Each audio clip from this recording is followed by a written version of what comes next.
was reading an interview of one of his old friends that was obviously aghast and shocked at what his friend had done, right? But he was talking Hmm. about the fact that he started off at a pretty young age, I think in his, you know, late teens, maybe in college or something. He had Yeah.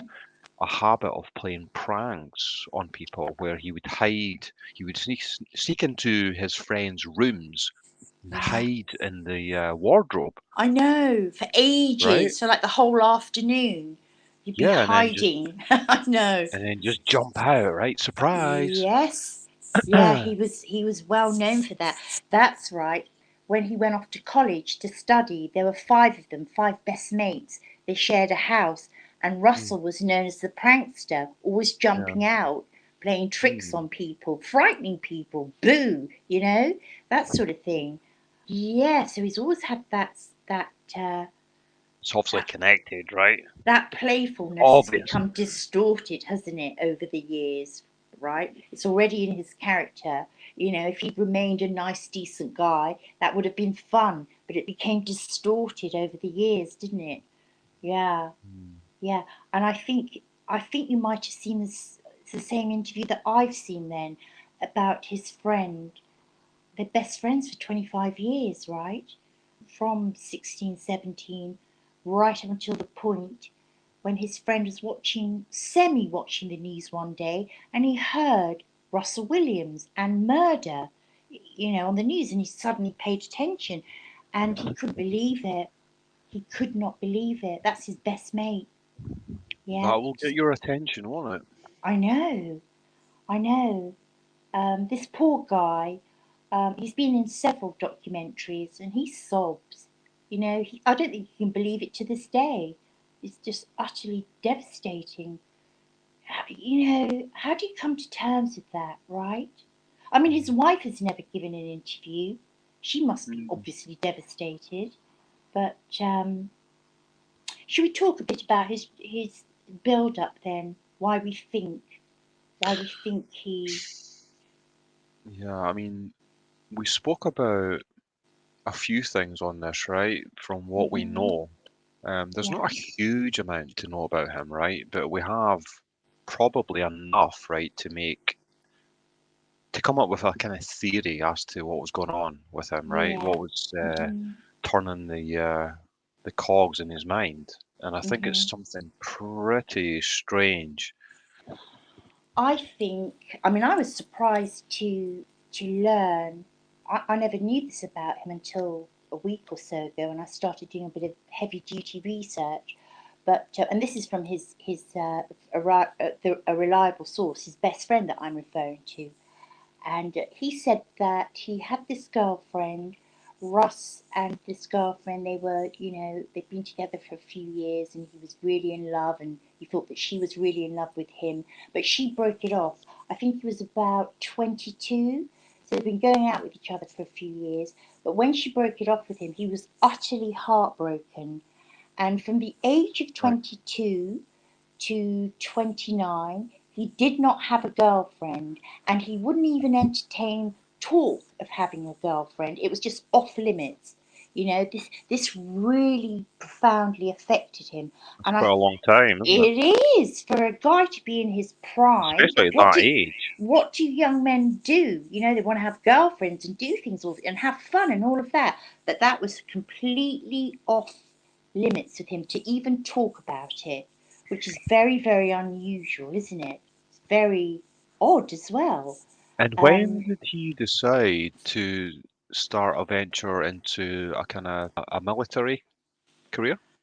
right, so he was a student of economics, and he was pursuing that as a career. But around again the age of 29 ish, he decided to join Canadian Air Force.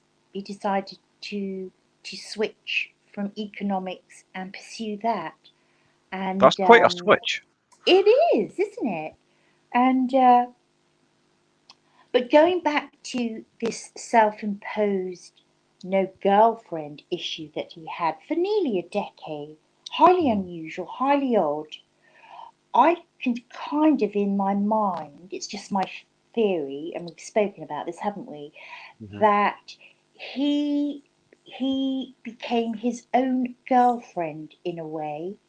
He self-soothed himself, didn't he? He self-satisfied himself with this very private, hurt world that he imposed upon himself throughout his 20s by not having a girlfriend, by being traumatized by the breakup.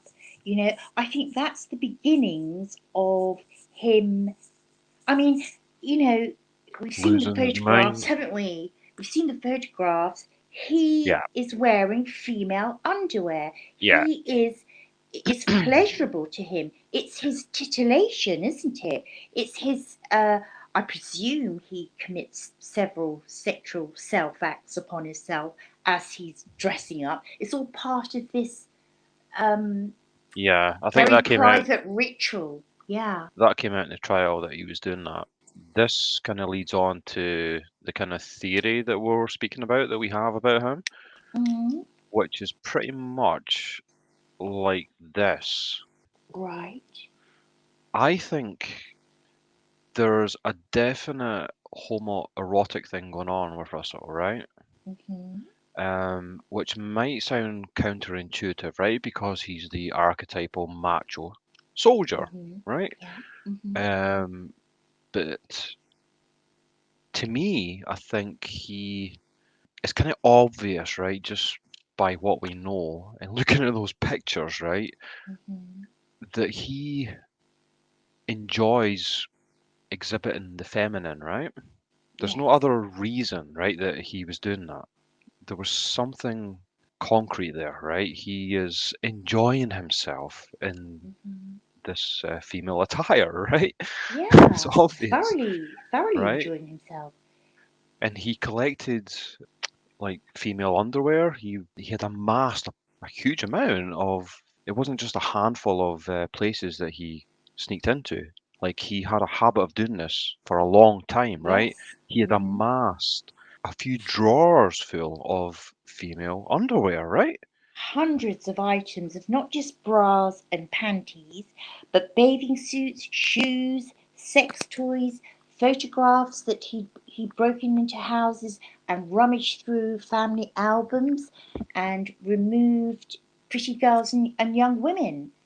Yeah. He had hundreds of these items. I mean, you can see in the photos, carefully laid out, all the Hmm. thongs together, all the pants together, all the bras together, all meticulously laid out and recorded. He had a book recorded of what he took and when he took them. He was That is meticulous. so I bizarre. know. The fact that he kept a Yes. kind of log of his Yes. activities, you know? Yep. It's like this weird, perverted sort of amalgamation of his kind of Mm. military precision with Yes. his utterly devious pursuit, right? But Yeah. like just Yeah. to delve deep down into what I think was going on is that Mm-hmm. for whatever reason, he wanted, he was trying to become these archetypal female attractive people, right? Mm-hmm. Yeah. These sexual beings. Yes. He wasn't just attracted to them, he wanted to actually be them. Yes. And it's a big distinction. Mm. And I think he kind of seems to me, through his career and things, right, that he sort of created himself into the embodiment of what attracted himself, that he was Mm-hmm. essentially attracted to his own image, the mirror image of himself. But he, some of the time, or a lot of the time, wanted to be the female half of the I, fantasy, I right? agree. I Like agree. he himself made himself into that image, Yes. but Yeah. he also wanted to possess the other half of the fantasy. And I think Yes. that's clear from what he was up to, with I his think so. pictures and I his think so. collection. He was his own girlfriend. He fancied himself. Yeah. It was all self-contained. This self-imposed, um, throughout his 20s when he didn't have a girlfriend, he in his imagination was his own girlfriend. He was his own satisfaction, right? And it manifested itself, didn't it, into this grotesque reality where he would go and steal all this female pretty stuff, right, for his own sexual titillation and gratification.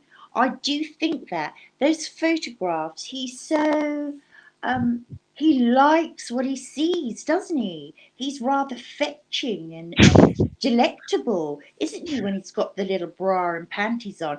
I can't get over, just the facial expressions, the pose. I He's know, I he's know. yes, he feels good. He feels good, right? It's Oh yeah. it's it's It's the it's horrible and creepy, it's but you can kind of see, it's the um, fact that you know that those pictures are not taken as a selfie. He's went to the time to actually mm, set the camera down or the phone down on a timer and yeah, then ran back to the other side of the yeah, room to do his pose. yeah, yeah. Numerous times. I know. He is his own girlfriend, isn't he? In a way, that's how I perceive it. He's yeah, this whole ritual, this thing that he does, and there's so many photographs. We've only shown a few, but I think he try. I think I imagine he every item he stole. I think he wore and took photographs of. Yeah, I I don't mean, think there's there's any doubt about yeah, that's part of this creepy, horrible ritual that he had going on. But yeah, I do think he was his own girlfriend, and he rather fancied himself, and he titillated himself, and he satisfied himself. You know, That's a really and good point, actually, you bring up the fact that yeah, he became his own girlfriend in a I way, or think he was so. his own girlfriend. That's I interesting. think so. Yeah, I do. Mm, I yeah, think so. he became his Um, own fantasy. yeah, it was all self-contained in a rather obviously creepy, grotesque, but Circular way. ultimately kind of sad way, isn't it? It's that all these terrible diabolical crimes, committed by men. I think is a distortion of love and a sense of humiliation and pain and hurt. It's all Okay. hugely twisted, isn't it? So do you think that what's at the root of his madness is a Hmm. deep humiliation that he I suffered? I think so. From the girl that finished with him. Yeah, Right. he didn't have a girlfriend. He did from the time that this girl who he was in love with and who he thought was in love with him finished with him to the time he married, right, which is I think 29, 30. No girlfriend, nothing. He wouldn't even allow his friends to suggest to him, come out, come to a bar, come on, Russ, No, none of that. It was this self imposed. Let me ask you this: was it after that point that he decided to go into the military? Yeah, I think that was a turning point for him I mean, who knows what he was thinking? I do think it played into being part of him resuming a new life, right? But he's already by this point got Mm. all kinds of distorted viewpoints about, I think this was already building in him as a deep secret. Hadn't It was all Yeah, manifesting, and but hadn't quite come out into yeah, physical action, right? because Because I think it's he joined the air force, and then he met his wife, so he was resuming a new life. But who knows what was in his head as this new life started? Obviously, some very creepy stuff, right? Do you yeah, because think? yeah, and I think it's important as well just to remember as well that he had started this kind of prankster sort of stuff Yeah. Well, prior to what went wrong with his that girlfriend that you mentioned, right? I think yes. that preceded that. right? Yeah. So he obviously already had that side to him, you know? He was a natural joker and prankster, wasn't he? But that Well, even that became distorted, didn't it? yeah, it sounds like it was more than a kind of prankster thing, though, right? That they started to notice that he took a little too much pleasure in kind of hiding, right, and creeping about. Yeah. I mean, who hangs around in a wardrobe for 3 or 4 hours just to frighten someone? So it was noticeably odd. Yeah. And I Mm. noticed as well when we put the promo out for this the other day, I think it was Iva that mentioned the fact that she thinks that this guy would have without a doubt become a proper serial killer if he hadn't been caught at that point. I tend to I, agree. I mean, it I agree as escalated. well. Yeah, I think so because, I think there were, at this point, at the time of his arrest, he was up on 88 charges, right? 88 separate charges, two of those charges being murder, first degree murder. So, and the other, so that leaves 86 charges of, I think three of them were assault, and the rest were breaking and entering.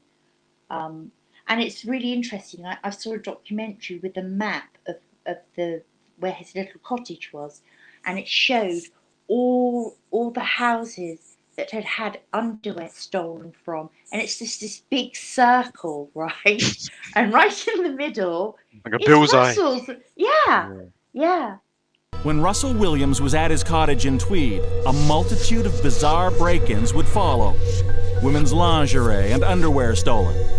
Almost all in his own neighborhood, especially on Cozy Cove Lane. It was the same pattern as the break-ins near Ottawa, in Orleans. Thefts sometimes so well executed, they weren't even noticed. Yeah, Yeah. because So I like think he was escalating. It happened, from the time. I mean, from all those breaking entries to the two murders. I think it was 18 months or so. So he was, yeah, we yeah. maybe should have emphasized that point, right? That Mhm. it's obviously not just these two horrific murders, right? He Mhm. was breaking and entering for a long time, right? Yeah. That they Yeah. know of, right? That's Yeah. all that they know of.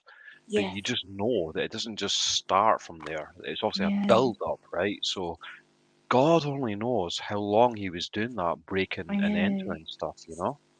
Yeah. So They would. I think it's linear. I think Ivar's right. I think he was only going one way, you know, and it was Mhm. only going to continue if he got away with that. And I think that's Yeah. clear in the interrogation.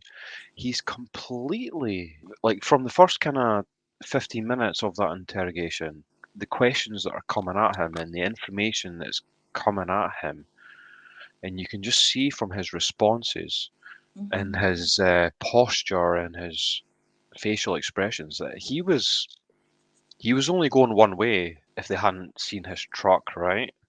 Mhm. I think he was Yeah. only going to continue, I think you're right. you And know? I remember you saying in one of our earlier podcasts about a dam. Once that dam breaks, you cannot put the water's gone. You can't fix Yeah, the dam. I think you're yeah. right. I think that analogy is very apt for Russell Williams. I think he'd embarked on it. It was the start of something that wouldn't stop until he was caught. Fortunately, Mm, he was caught very early on. But if he hadn't been, mm, if different time, a different place. I mean, I think it's quite an important factor that he was a military guy and he was on a military base. So mm, everything is very close quarters and very closely watched, isn't it? mm, So that worked against him. It mm. worked for society, but it worked against the potential serial killer that I think he was The anonymity that he would want, fast yeah. tracking to becoming, wasn't he? Yeah, yeah, I do.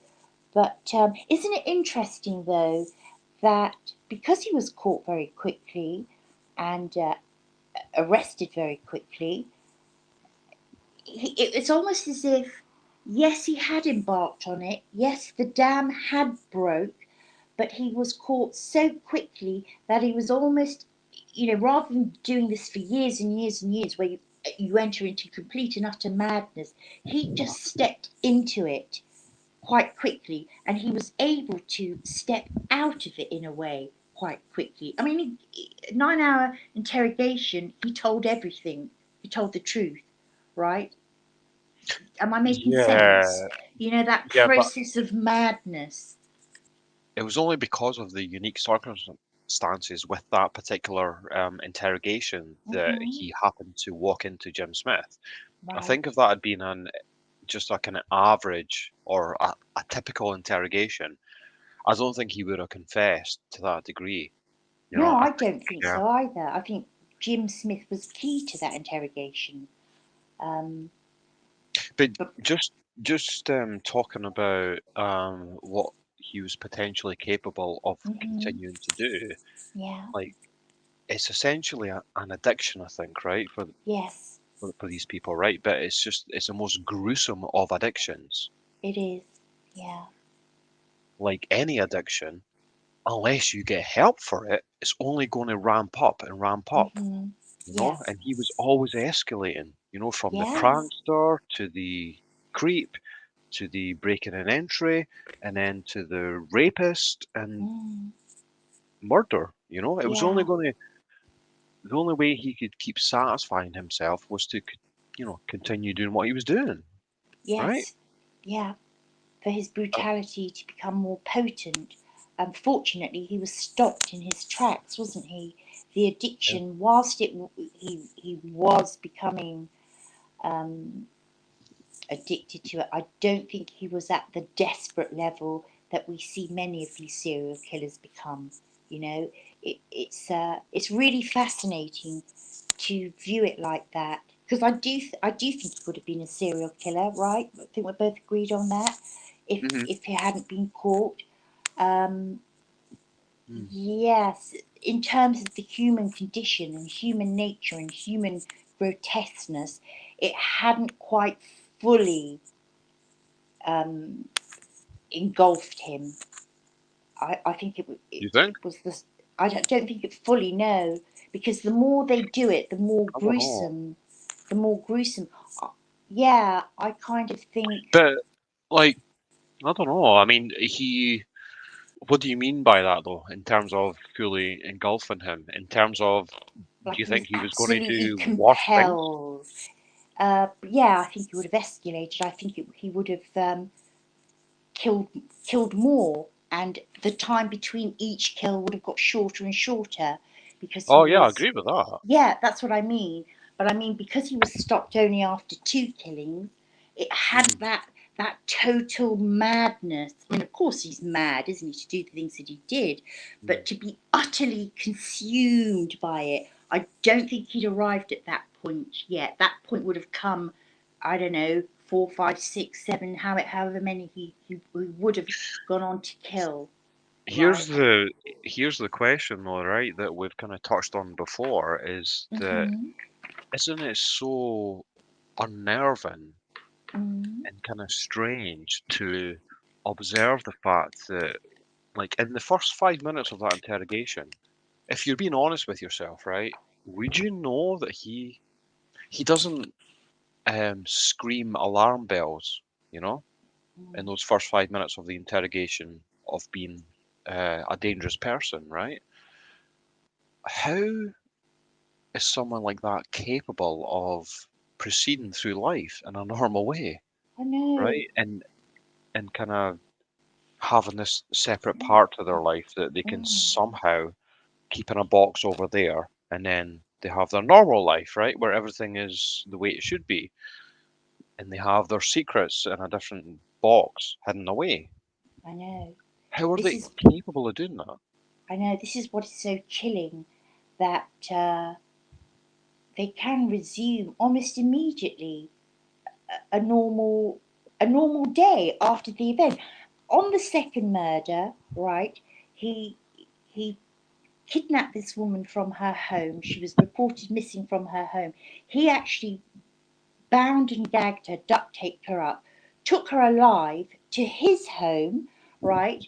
he assaulted her, raped her, did a bit of torturing, videoed her, took lots of photographs of her, made her shower, made her put on some of the stash of his underwear, right? Then he strangled her and bludgeoned her, left her body there. This went on through the wee hours of the morning, right? No. He then, that morning, right, went off to work, did a day's work at the That's what I military camp. mean. Then That's what he I mean. came back. Then he came back at tea time, right? And in the evening, took her body and dumped her in the woods. So how? Yeah, how? I know what you mean. How are they able? How was he able to put on his uniform and drive off to work and say good morning to everyone and get on with the day's work as if And speak nothing? Yeah. and speak to his wife, right? Yes. And Yes. he was obviously in constant communication with his wife, you know? Mhm. Yeah. You can just imagine the kind of um, the everyday text messages going I back between know. him and his wife I while all know. this is happening, you know?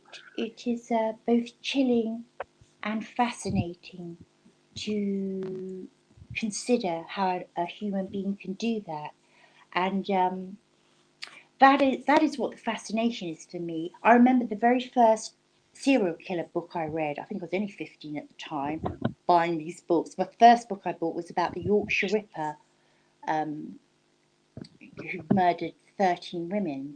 You know, he's one of the most infamous serial killers in Britain. And the title of the book was, or is, Someone's Husband, Someone's Son. And it's true, isn't it? It's true.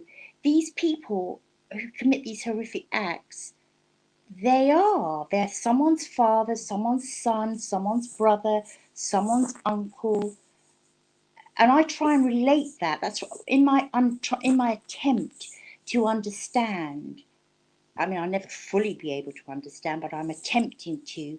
That is how I relate. What if that was my dad or one of my brothers? You know, they'd still be my dad and my brother, and of course I'd be devastated and horrified.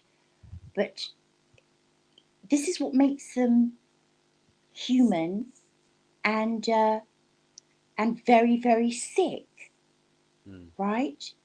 Russell Williams is very, very sick, you know, all this distortion. I do think his crimes, and I think a lot of these serial killers, these horrific murderers, is a distortion of love and pain and humiliation and, you know, anger and rage. It's all bubbling away in there, isn't it? And it's all contorted, isn't it? It's ultimately, and I know this is controversial, ultimately they are very, very sad, sick human beings. Mm. Yeah.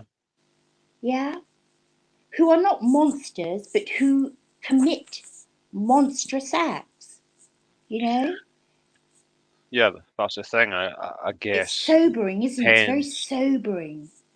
Yeah. It is, yeah. I mean, and I guess it depends on your definition of what a monster is, right? I mean, to probably most people, yeah, they are monsters, but Hmm. are they really? You know, Yeah. they're all human beings. You Exactly. know? You know, of course, I understand when people say, you know, I mean, I've said it myself, you know, they're a monster.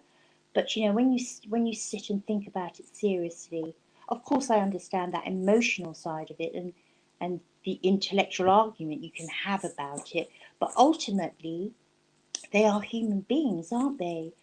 You know, they've arrived at this most hideous, disturbing point. I kind of think it's sad. You know, Mm. my final thought, if there is a final thought, you know, when you go through the process of thinking about these terrible crimes and the person who's committed it, one of my conclusions, if you like, is that they are so sick and it's so sad. You know, of course they have a choice, and the choice to do that is there. It's a conscious action, but it's how they've arrived at that point. It's Mm. a torturous, sad journey, isn't it? Mm. I think, Yeah. anyway. Tragic on all sides, right? Yeah, Everything. yeah. And I wonder how Russell's getting on in prison now. I think he's done about 10 years. Did you know that he tried to commit suicide? I have to tell you this, Rabid. Mhm. Um, he tried to commit suicide by toilet roll. He stuffed a toilet roll down his throat to try and choke himself. Yeah, yeah. I know. Did that, yeah. I couldn't. It's yeah. I thought that was a fascinating little fact. It Death, kind death of by bog roll. it kind of lines up the easy Yes. punchline of, yeah, he's a piece of shit, I right? know. I know. Yeah, which he obviously is. Do you know what? Another thing I need to bring up with you. I'd love to know your thoughts on. And Hmm. I'm not poo-pooing Canadians. I think they're wonderful. They're very liberal, aren't they? And they're Too they've got liberal, perhaps my maybe opinion. because listen to this, Rabid. He's got to serve at least 25 years. And I'm thinking, what do you mean at least 25 years? Are you going to let him out? Because I don't think you Uh, should. I don't think he should be yeah, let out. Life without yeah, parole. But there's talk that he's got to that's serve. messed up. Hmm. Yeah. I. We're kind of known in the UK for being a little bit too kind of liberal or easy in terms of our justice system, right? But I think Canada win the prize Mm, for that, right? yeah. I cannot Yes. believe some of the sentences that get dished out over there for certain crimes. It's Yeah. it's Yeah. They're very, crazy. very liberal. I Uh, mean, uh, I want to have faith in their rehabilitation mm, yeah. skills and procedures, but I have my doubts. Yeah. I kind of appreciate their liberalism and the sort of I, I, I kind of do believe it's possible to rehabilitate. I think it takes a long process, right? It's a long, complicated process. But I think when you commit the crimes that, for example, Russell Williams has committed, 2 counts of first degree murder, it's not so much rehabilitation, it's more about punishment, right? Mm. Life should mean life. You should be punished for those crimes. And that Yeah, punishment should be incarceration for the rest of your life. I don't agree with capital punishment, but I yeah. do believe in punishment. I think if you are convicted of first degree murder, right, Mhm. your punishment should be life imprisonment. Yeah, I Never, agree. I never mean, mind 2 counts or 3 counts or 4 counts. It should just be flat. That should be your yeah, punishment. I agree. Yeah, I think yeah. if I think if you cross the line and you kill in a premeditated way like that, Hmm. then that's a done deal for me. I think you need to Same, be removed from society forever, same. Yes, right? yes, Um, Now that doesn't mean that they can't be rehabilitated. They can be rehabilitated. It yes. just needs to be in a confined space away from the rest of society, right? Within the prison system, yes, I Exactly, agree with right? you. I agree with you. Do But good you, within the prison system, find new yeah, purpose, but you will never be free within society again. That no, is your punishment. you That is the cannot do that. punishment for that crime. Yeah, Yeah. you can never know for certain that it's safe to release someone that's been capable of Mm, murder, yeah. because to be capable of murder, it's potentially possible that you're a psychopath, right? Yes. And a psychopath can convince anyone that they're rehabilitated, Hmm. right? Yeah. I think that's kind of obvious, Yes. right? And we just cannot take that chance as a I agree. society, right? I That's agree with you. they've crossed a certain line, and they just have to accept that from now on they have to be confined. Prison That's just forevermore. that's just Little the way it is, room, right? little They room, get meager rations, no condiments. That should be it for the rest of your life, exactly right? right. That's the punishment. That's the price you And pay. Yeah. let's just play out the hypothetical, right? Hmm.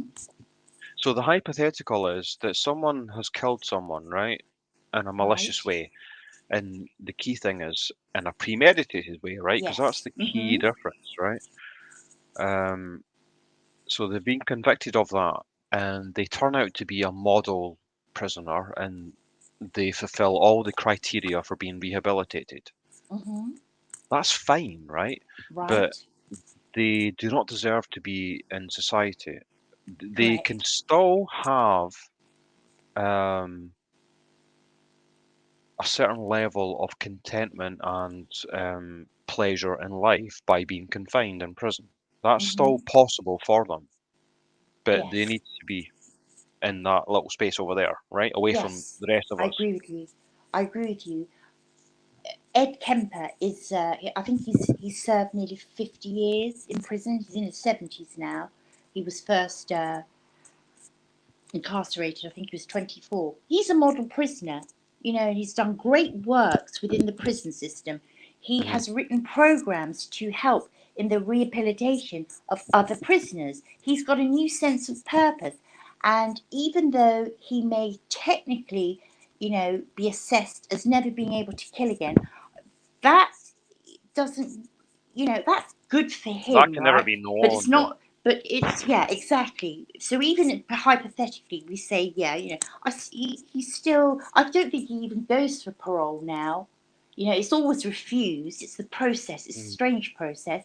He's never going to be set free, and he shouldn't be because of his horrific crimes. Even if it is somehow proven that he will never ever kill again, if mm, society can somehow prove it, I still don't think he should be released. And I don't mm, think he thinks he should be released because he I mean, when he was sentenced, he himself said, "I want to be put to death by various means of torture." He knows he's got a lifetime of punishment. Till his mm, last day, he knows he needs to be punished, right? And mm. yeah, that's the way it's got to be. And Yeah, and yeah, I don't accept that there can't be in this scenario, right, where someone is 100% rehabilitated. I don't accept that they cannot have a high standard of life or a good standard of life in confinement, I agree with right? you. I think that's I still agree. possible. Of course. If if the um, if the system is run correctly, I think that should still be possible for them. You know, they I can do. I do too. that can And happen. if anything can come of human life, right? The real meaning of being a, you know, human, right?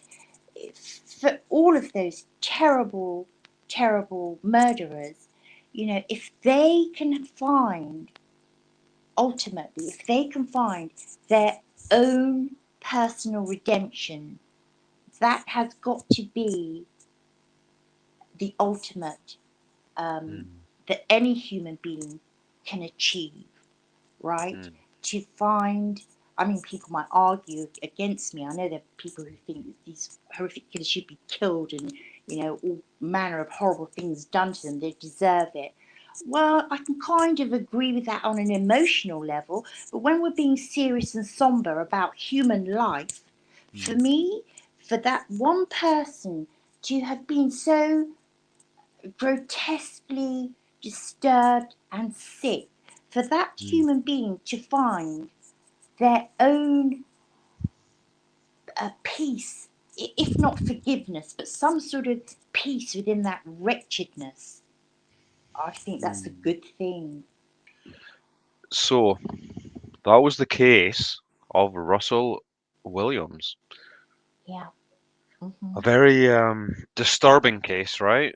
But no one could deny how intriguing that interrogation is, right? Hmm. It's one of the best, isn't it? If not the Yeah. best I've seen. It's absolutely fascinating and gripping, and I guarantee you, every person who's truly into true crime, they've seen that interrogation, haven't they? Yeah, I think Thought highly of it.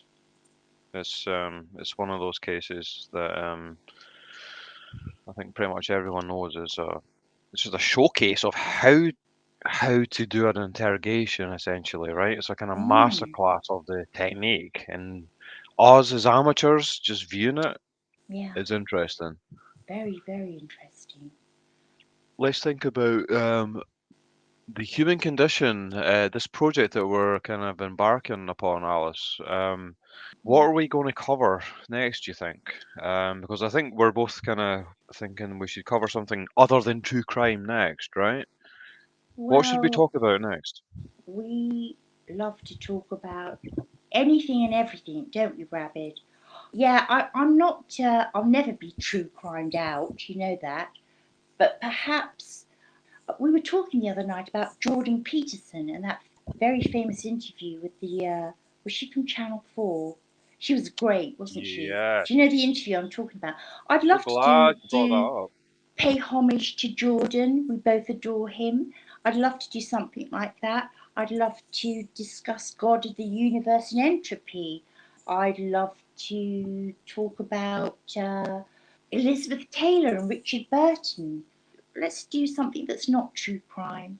I mean, of course, we're Yeah, gonna do Jodie. We want to cover Jodie Arias, don't we? We want to cover Ed Kemper and yeah. a little bit more of Ted Bundy.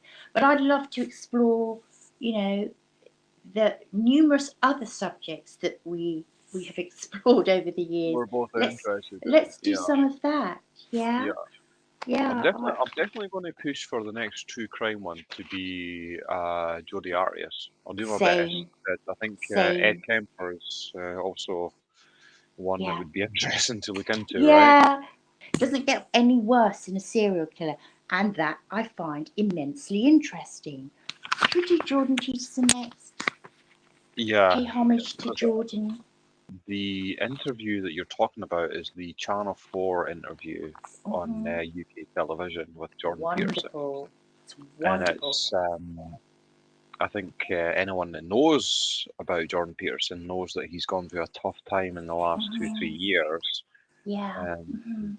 I hope most of us are hoping that he's on his way back to his best. This Yeah. particular interview is Jordan in his absolute prime. He's just Absolutely. it's an incredible interview. Because it's obviously in the wake of the most fervent kind of wokeness that was occurring at the point in Yes. time. He is just so aware of what's going on in that interview, and he's so ready for it. And it's such an Totally. interesting interview to He's observe. I don't like to use the word amazing with a human being, but I'll make an exception for Jordan. He is one amazing human being. His mind is brilliant. His soul is brilliant. Everything about him is brilliant, and he's so humble with it. I've so much admiration for him. He's one Mm. smart human being on every level possible, you know. He's Um, even better than that though. It's not like his smartness is like another level, but mm, what's the greatest thing about him is that he is such a good man. yes, Literally a good man. He's a good yes. person, right? And It that is is, so apparent, isn't it? yeah. So apparent. He's just lovely. One of the loveliest things he's ever said, I've ever heard him say. It's very small, it's very simple. But he said, if you see a cat, stroke it.